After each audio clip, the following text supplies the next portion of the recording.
বন্ধুরা, আজকে একটা নতুন গল্প নিয়ে আসলাম তোমাদের মাঝে। এটা সত্য এবং বাস্তব জীবনের ঘটনা। শেষ পর্যন্ত শোনার অনুরোধ রইল। শুনলে তোমার মধু চলে আসবে। দেরি না করে চলো শুরু করা যাক। আমার বুবু একজন সুন্দরী এবং চরিত্রবান ছিলেন। আমার বুবু আমার লেখাপড়ার খরচ জোগাড় করার জন্য একটা বড় মালিকের বাসায় কাজ করতেন। একদিন মালিক বুকে ফ্রিজে রাখা খাবার খাওয়ালেন বুবুর অনিচ্ছায়। তারপর বুবু জ্ঞান হারিয়ে ফেলে। অজ্ঞান অবস্থায় মালিক বুবুর সাথে যা করেছিল বন্ধুরা, তা শুনলে তোমাদের মাথায় কাজ করবে না। বাকি ঘটনাটি গল্পতেই বলছি। আমার বর যখন বিয়ে হয়ে যায়, আমি তখন ক্লাস 9-এ পড়ি। স্কুল থেকে ফিরে শুনি আজ বুবুর বিয়ে। আব্বা আমাকে বললেন, সোহান, ঢাকা থেকে মেহমানরা আসবে, তুই এক ছুটে বাজারে যা, রহিমকে বল তার ডেকোরেশনের চেয়ার পাঠাতে। আমি এক দৌড়ে বাজারে চলে গেলাম। রহিম চাচাকে যখন সব বলছি, দুইটা প্রকাণ্ড গাড়িকে বাজার পেরিয়ে আমাদের বাড়ির দিকে যেতে দেখলাম। রহিম চাচা বললেন, যাক শাপলার, অনেক ভালো ঘরে বিয়ে হলো, তাদের অবস্থা এবার ফিরবে। বুবুর কি সত্যি ভালো বিয়ে হচ্ছে আমি জানি না, আমি শুধু জানি বুঝি চলে যাচ্ছে আমাদের বাসা থেকে। তারপর কি হবে? কে আমাদের খাবার রেঁধে দেবে? কে আমাকে চুপি চুপি তার মাটির ব্যাংক ভেঙে আমাকে মেলায় যাওয়া টাকা দেবে? বউকে ছাড়া যে আমার জীবন চলতে পারে, আমি সেটা কল্পনাও করতে পারি না। কলেজের এক প্রোগ্রামে আমার সুন্দরী বুকে দেখে নাকি দারুণ পছন্দ করেছে এক বড়লোকের ইঞ্জিনিয়ার ছেলে। তার চাপে পড়ে তার পরিবার রাজি হয়েছে এই বিয়েতে। নইলে আমাদের মতো মধ্যবিত্ত ঘরে এত বড় আপনি হওয়ার কথা না। সবাই বলাবলি করছে বুবুর কারণে এবার আমাদের ভাগ্য ফিরবে। আমার জন্মের সময় আমার মা মারা যান। বয়স তখন 8। আমার স্কুল শিক্ষক বাবা আর বিয়ে করেননি। বহু মানুষ করেছে আমাকে, আমার জগৎ ঘিরে। তাই আমার বিয়ের আসর হয়ে গেল। দায়সারা ভাবে বিয়ে নাকি দুই পরিবারের বন্ধন। কিন্তু আমার সেটা মনে হলো না। পাত্রের বাবা সারাক্ষণ মুখ কালো করে রাখলেন। পাত্রের ছোট মামা আমাদের ঘর বাড়ি উঠোন ঘুরে ঘুরে দেখলেন। মাঝে মাঝে নাক শীতকালেন। আমাকে ডেকে বললেন, তুমি কোনো ক্লাসে পড়ো? আমি কিছু বলার আগেই কেউ একজন বলল, সোহান পাইলট স্কুলে পড়ে, ফার্স্ট বয় বৃদ্ধি পেয়েছে, ক্লাস 9-এ পেয়েছে। আমার লজ্জা লাগল। কিন্তু ছোট মামা শুধু একটু নাক শীতকালে। সেদিন গাড়িতে ওঠার আগে বুবু যখন আমাকে জড়িয়ে ধরে নিঃশব্দে কাঁদছিল, তখনও আমার কষ্ট লাগছিল। 3 দিন পর নতুন জামাইয়ের গুণে নাই ওর আসার কথা। আব্বা পাড়া প্রতিবেশীদের নিয়ে রান্নাবান্নার আয়োজন করলেন। একটা গাড়ি ভাড়া করে নতুন জামাইকে আনতে পাঠালেন। গাড়ি ফেরত এলো। নতুন জামাই আসতে পারবে না, তার কোনো জরুরি কাজ পড়ে গেছে, পরের সময় করে আসবেন। বুবু আসলো আরও মাস 3 পর। একটা সাদা রঙের গাড়ি থেকে বুবু নামা। আমি ছুটে গেলাম। আমি বুকে জড়িয়ে ধরতে গিয়েও থমকে গেলাম। গায়ে দামি ফিনফিনে শাড়ি, মুখে পার্লার থেকে করা করা মেকআপ, প্লাক করা বা কোনো ভ্রু আর স্ট্রেট করা চুলে। আমার বুকে কেন জানি হঠাৎ অচেনা লাগল। আব্বা দৌড়ে এলেন। জামাই আসেনি না, আব্বা সাইটের কাজে গেছে। বুবু, আব্বাকে ধরে কিছুক্ষণ কাঁদো। আমি সারাদিন বুবুর আশেপাশে ঘুরঘুর করলাম, কিন্তু বুকে কেমন আনমনা দেখলাম। শুধু একবার আমাকে জিজ্ঞেস করল, সোহান, পড়াশোনা করছিস ঠিকমতো? রাতে আমার ঘুম এল না, বড্ড অভিমান হলো। বুবু অনেক বদলে গেছে। এই অল্প দিনে এত বদলে যেতে পারে মানুষ। বহু 3 দিন থাকল। শেষের দিন দুলাভাই এলেন বুকে নিয়ে যেতে। দুলাভাই দেখলাম বেশ গম্ভীর। আমাকে ডেকে বললেন, কি রে সোহান, পড়াশোনা করে ঠিকমতো নাকি সারাদিন বাদরামি? আমি কিছু বললাম না। দুলাভাই আসার পর থেকেই বুবুর মুখটা কালো হয়েছিল। কারণ ও দেখলাম তার আমাদের সামনেই কপাল কুঁচকে 2বার বুকে ধমক দিলেন দুলাভাই। বুবু চলে যাওয়ার পর সেই রাতে আব্বা আমার ঘরে এলেন। অপরাধীর গলায় বললেন, সোহান, তুই তো অনেক বড় হয়ে গেছিস। বলতে তো আমি কি কোনো ভুল করলাম? আমি হয়তো সত্যি বড় হয়ে গেছি। মনের কথা চেপে বললাম, কেন সেটা বলছেন? বুবু অনেক ভালো আছে। কিন্তু আমি ঠিক জানি আমার বড় ভালো নেই। বুবুর হাতে কালশিটে দাগ দেখেছি। আমার হাসি খুশি বুবু কেমন গুটিয়ে গেছে মাত্র 3 মাসে। এর ঠিক 1 বছরের মাথায় আব্বাজান মারা গেলেন। আমি একা হয়ে গেলাম। পাড়া প্রতিবেশীরা বুবু দুলাভাইকে চেপে ধরলেন আমাকে নিয়ে যাওয়ার জন্য। বুথ কণ্ঠা নিয়ে দুলাভাইয়ের মুখের দিকে তাকান। দুলাভাই কিছুক্ষণ ভেবে বললেন, সোহান চলুক, কাজে লাগবে অনেক। কাজেই আমি আমার বই খাতা নিয়ে বুবুর বাসায় উঠলাম। দুলাভাইয়ের পোস্টিং তখন আমাদের গ্রামের কাছেই শহরে। ছোট ছিমছাম 2 রুমের বাসা। আমি এক রুম ভাগে পেলাম। শহরের একটা স্কুলে ভর্তি হলাম। দুলাভাই চাকরির পাশাপাশি কন্ট্রাক্টরের ব্যবসা করতেন। একদিন আমাকে বললেন তার সাইটে গিয়ে কাজ তদারকি করতেন। আমার স্কুলের ক্লাস মিস হতে লাগল। আমি বইখাতা নিয়ে কাজের সাইটে চলে যেতাম। সারাদিন কাজ শেষে বাসায় ফিরে খুব ক্লান্ত লাগত। আমার রেজাল্ট খারাপ হতে শুরু হলো। বুবু একদিন ভয়ে ভয়ে দুলাভাইকে বলল, সোহান ভালো ছাত্রর পড়াশোনার ক্ষতি হচ্ছে না তো? দুলাভাই তেতে উঠলেন, গরিবের ছেলে খেতে খেতে হবে। পড়াশোনা করে কি হবে, যতটুকু দরকার ততটুকু শিখলেই হবে। বুবু তাড়াতাড়ি বলে উঠলেন, ঠিকই তো সোহান, পড়াশোনা করে প্রতিষ্ঠা পেতে সময় লাগবে। তুই দুলাভাইয়ের সাথে কাজ শেখা, অনেক কাজে লাগবে। আমি বুবুর কথায় অবাক হয়ে গেলাম, এই বুঝিয়ে আমাকে তৈরি করেছে, সবসময় বলতো পড়াশোনা করে একদিন অনেক বড় হতে হবে। পড়াশোনা ছাড়া আমার আর কোনো কাজ নেই। আজ কত পরিবর্তন! আমি দুলাভাইয়ের সাইটে কাজ দেখতে লাগলাম। ক্লাস 9-এর এক কিশোরীর জন্য নিশ্চয়ই খুব সহজ কাজ না, কিন্তু আমি শিখতে লাগলাম, সাথে পড়াশোনা করতাম। সাইটে সাইটে লোকজনের কাছে খবর পেতাম দুলাভাইয়ের কর্মকাণ্ড নিয়ে। দুলাভাই আরও কয়েকজনের সাথে প্রেম করে বেড়ায়। আমি টের পাই, মাঝে মাঝে বুবুর চাপা কান্নার আওয়াজ পাই। সকালে কিছু কিছু দিন বুবুর হাতে নতুন কালশিটে দাগ বুঝতে চেষ্টা করে আমি বুঝেছি দুলাভাই বুকে অন্যায় অত্যাচার করে আমার বুবু অনেক বদলে গেছে। আমার মনে হয় আমাকে নিয়ে বুধবারই অস্বস্তি বোধ করে কেমন পালিয়ে বেড়ায়, দেখা হলে ঠিকমতো কথা বলে না। মাঝে মাঝে দুলাভাই বুকে পালার থেকে সাজিয়ে পার্টিতে নিয়ে যায়। আমার অবাক লাগে। তবুও একটা দিন যখন বাসায় দুলাভাই থাকে না, হঠাৎ সেই পুরনো দিনের মতো তবুও তেল নিয়ে বলে, সুহানাই তোর মাথায় দিয়ে দিই। আমার চোখে পানি আসে, আমি লুকাবার চেষ্টা করি। একদিন অনেক রাতে ফিরে দুলাভাই আমাকে ঘুম থেকে ডেকে তোলেন। আমি জেগে দেখি দুলাভাই প্রচণ্ড রেগে আছে। আমাকে বললেন, হারামজাদা, তোকে আমি সাইট দেখতে যাচ্ছি আর তুই সেখানে পড়াশোনা করিস। আমি চুপ করে দাঁড়িয়ে রইলাম।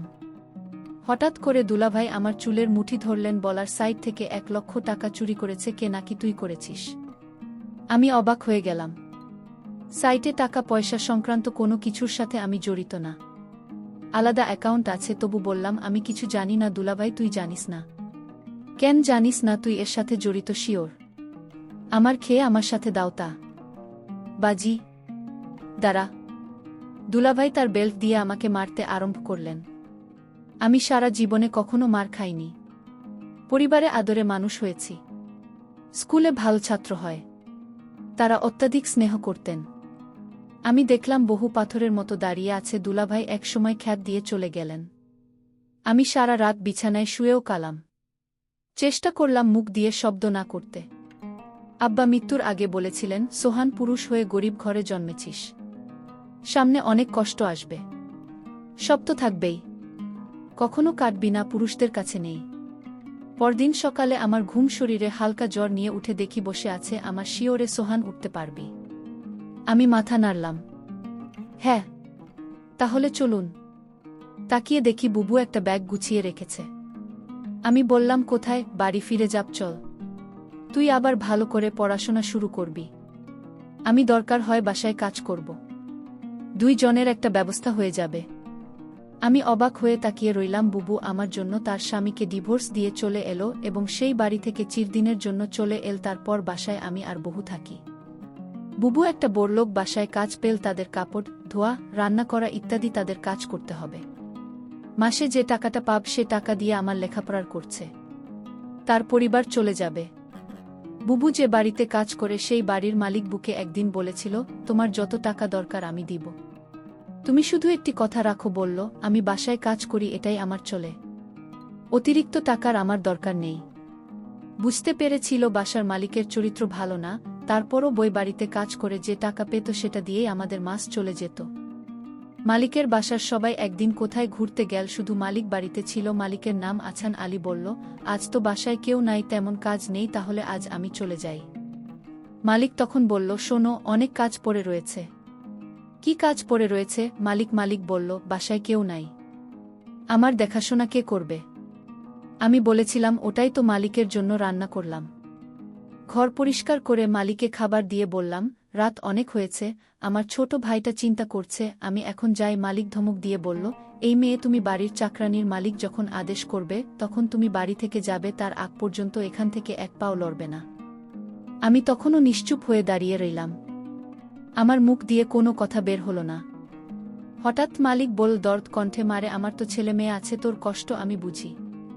তুই তোর মাকে হারাল, বাবাকে হারালি, নিজের স্বামীকে হারালে, এখন ভাইটাকে লেখাপড়া শিখিয়ে মানুষ করার জন্য পরিশ্রম করেছিস।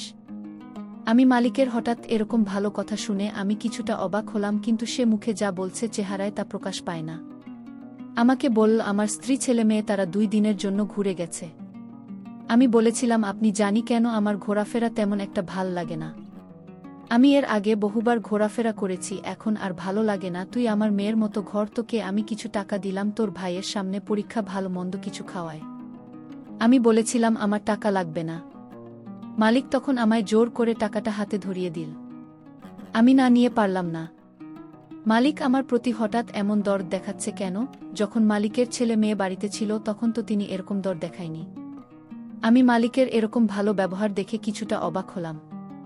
এরকম কথা বলতে বলতে প্রায় রাত 1টা বেজে গেল। ওদিকে আমার ভাই আমার জন্য চিন্তা করছিল। আমি মালিককে বলেছিলাম এখন আমি চাই, সে তখন বলল না, আজ তুমি যেতে পারবে না, এই বাড়ি তোমার পাহারা দিতে হবে। আমি বলেছিলাম দেখুন সাহেব, আমার ডিউটি তো সকাল 6টা থেকে সন্ধ্যা 6টা পর্যন্ত। মালিক তখন আমাকে অবাক করে বলল, তাই বলে যদি আমার সমস্যা হলে তুমি দেখবে না? আমি তো তোমারে আমার মেয়ের মতোই দেখি। মালিকের কি উদ্দেশ্য ছিল আমি তা জানি না, তবে এটুকু বলতে পারি মালিক তেমন ভালো না। তবে আজ আমার সাথে খুব ভালো ব্যবহার করল। তবে এর আগে যে আমার সাথে ব্যবহার খারাপ করেছিল তা বলছি না। তবে লোকের মুখে শুনি মালিক ভালো না, কিন্তু আজ মালিক আমাকে কিছুতেই বাড়ি যেতে দিচ্ছে না কেন? আমি সেটা নিয়ে দুশ্চিন্তায় পড়ে গেলাম। এর মধ্যে মালিক বলল, আজ আমি নিজ হাতে খাবার তৈরি করেছি। আমি বললাম, কেন নিজ হাতে আপনি খাবার তৈরি করলেন? খাবার তো আমি রান্না করছি, তার মধ্যে আপনি আবার রান্না করলেন কেন? আরে নামা, সেই খাবার না, ফ্রিজে আমার স্ত্রী আমার জন্য কিছু ভালো খাবার আলাদা রাখত, সেই খাবার নিয়ে আসলাম। আমি বললাম, ও আচ্ছা। তারপর আমায় বলল, নে মা আমরা একসাথে আজ খাবার খাই, পেটে বড্ড খিদে পেয়েছে। আমি বললাম, আপনি খান, আমি বরং রান্না করা খাবার খাই। মালিক তখন আমার সাথে বায়না করে বলল, দেখো তুমি যদি আজ আমার দেওয়া খাবার না খাও তাহলে বুঝ তুমি শুধু তাকে ভালোবাস, এ বাড়ির মানুষদের ভালোবাসো না। আমি তার কথায় কিছুটা অবাক হলাম। মালিক বল, ঠিক আছে তুমি খাবারটা খেয়ে বাসায় চলে যাও, তোমাকে ছুটি দিয়ে দিব। আমি তখন খুশি হলাম, বাবার বয়সী একজন মানুষ আমাকে এত করে বলছে, ফ্রিজে রাখা ভালো খাবার খেতে। যাই হোক, আমি শেষ পর্যন্ত হেরে গেলাম। আমি খাবারটা খেলাম আর ফ্রিজে রাখা খাবার না খাওয়ার জন্য রাজি হলাম। তার একটাই কারণ, মালিক বলেছিল আমি ছুটি দিয়ে দেবে খাবারটা খেলে, আর তাই আমি ফ্রিজে রাখা খাবার খেলাম। খাবারটা ভালোই লাগল, দামি খাবারের আগে আমি এমন খাবার কখনো খাইনি। আমার খেয়ে ভালোই লাগল। খাওয়া দাওয়া শেষ করতেই আমি বললাম, মালিক এবার যাই। এই কথা বলতে আমি চোখে কিছুটা ঝাপসা দেখতে পেলাম। আমার চোখ অন্ধকার হয়ে আসতে লাগল। আমি বেহুশ হয়ে মাথা ঘুরে পড়ে গেলাম। তারপর কি হয়েছিল তা আমি বলতে পারবো না। আমার পরের দিন দুপুরে জ্ঞান ফিরে আমি জেগে দেখি আমি হাসপাতালে কেবিনে শুয়ে আছি। আমার ছোট ভাইটা বলল, বুবু তোমার কি হয়েছিল? আমি আমার ছোট ভাইকে জিজ্ঞেস করলাম, আমি এখানে কিভাবে এলাম? ছোট ভাই আমাকে বলল, বুবু আমি তোমার জন্য অপেক্ষা করতে করতে কখন ঘুমিয়ে পড়লাম আমি বলতে পারলাম না। কিন্তু আমার সকাল সকাল ঘুম ভাঙার পর আমি তোমার রুমে গিয়ে দেখি তুমি বাসায় ফেরেননি। আমি তখন দৌড়ে তুমি যে বাড়িতে কাজ করো সেই বাড়িতে গেলাম। গিয়ে দেখি তুমি মালিকের ঘরে অজ্ঞান অবস্থায় শুয়ে আছো। তারপর মালিককে আমি জিজ্ঞেস করলাম, আমার বর কি হয়েছে? সে বলল, ঘুমিয়ে আছে, কি আর হবে। তবে তোমার বুবুর মনে হয় প্রেশার কম হয়ে গেছে, তাই ক্লান্ত হয়ে শুয়ে আছে।